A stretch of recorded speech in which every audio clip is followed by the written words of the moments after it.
इमरान खान और बुशरा बीबी के खिलाफ 190 मिलियन पाउंड केस का फैसला तीसरी बार मुअख्खर। एहतसाब अदालत के जज नासिर जावेद राना ने इमरान खान और बुशरा बीबी के खिलाफ 190 मिलियन पाउंड केस का फैसला रियादा जेल में सुनाना था।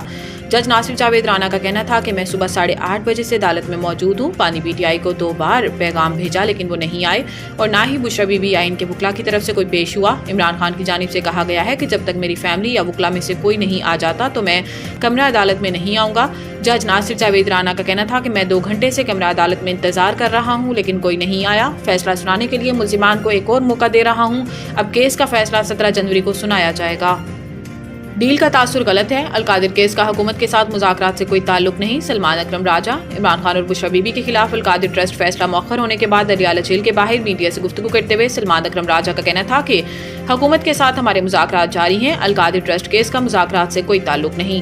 सलमान अकरम राजा का कहना था कि ये तासुर देना कि कोई डील नहीं हो रही जिसकी वजह से केस का फैसला मौखर हो रहा है बिल्कुल गलत है। हुकूमत से मुज़ाकरात का मकसद जमहूरियत है। सेक्रेटरी जनरल पाकिस्तान तहरीक इंसाफ का कहना था कि ये सुनने में आ रहा है कि हुकूमत के साथ मुज़ाकरात की तीसरी नशिस्त 15 जनवरी को होने जा रही है। दूसरी जानिब चेयरमैन PTI बैरिस्टर गोहर का कहना था कि हमें दीवार पर लिखा नजर आ रहा है कि हमारे खिलाफ इंसाफ नहीं हो रहा। अगर हमारे साथ इंसाफ होता तो इमरान खान और बुशरा बीबी के खिलाफ अलकादिर ट्रस्ट का फैसला बहुत पहले आ चुका होता। सिविलियंस का मिलिट्री कोर्ट में ट्रायल केस। अगर कोई आर्मी ऑफिसर आइन मुअत्तल करता है तो क्या सजा है? आईनी बेंच का सवाल। सुप्रीम कोर्ट के आईनी बेंच ने जस्टिस अमीनुद्दीन की सरबराही में सिविलियंस की फौजी अदालतों में ट्रायल के फैसले के खिलाफ इंट्रा कोर्ट अपील पर समाअत की, जिस सिलसिले में वजारत दिफा के वकील ख्वाजा हारिस ने दलाइल दिए।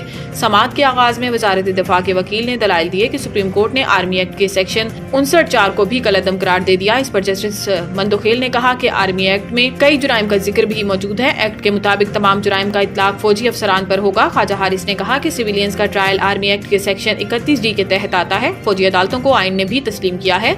जस्टिस मंदोखेल ने रिमार्क्स दिए कि सेक्शन 31D तो फौजियों को फ्राइज की अंजामदही से रोकने पर उकसाने से मुतल्लिक है। फौजी अदालतों में केस किसका जाएगा ये देखना है। बाद अज़ां सुप्रीम कोर्ट ने सिविलियंस के मिलिट्री कोर्ट में ट्रायल्स के खिलाफ अपील पर समाअत कल तक मुलतवी कर दी। बिजली कंपनियों की नाअहली गर्दिशी कर्जों में सालाना 600 अरब रुपए से जायद का इजाफा। तफसीलात के मुताबिक बिजली की तकसीमकार कंपनियों के बारे में ताज़ा आदाद शुमार से पता चलता है कि नाअहलियों से भरी डिस्कोस गर्दिशी कर्जों में सालाना 600 अरब रुपए से जायद का इजाफा कर रही हैं, जो कि अब बढ़कर 2.467 ट्रिलियन रुपए हो गया है। इससे जाहिर होता है कि हुकूमत के आला हुकाम बिजली की वसूली और चोरी के नुकसानात को रोकने में बुरी तरह नाकाम है और 92.44% से जायद वसूली के दावों के बावजूद डिस्कोस गर्दिशी कर्जे में माहाना 50 अरब रुपए का इजाफा कर रही है। डिस्कोस के मामलात देखने वाले उहदेदारान का बताना है कि सार्फिन से बिजली के बिल की वसूली में मजमूई तौर पर रिकवरी में बेहतरी जाहिर करने के लिए हर साल ओवर बिलिंग के जरिए 10 से 15% रिकवरी डिस्कोस के जरिए की जाती है।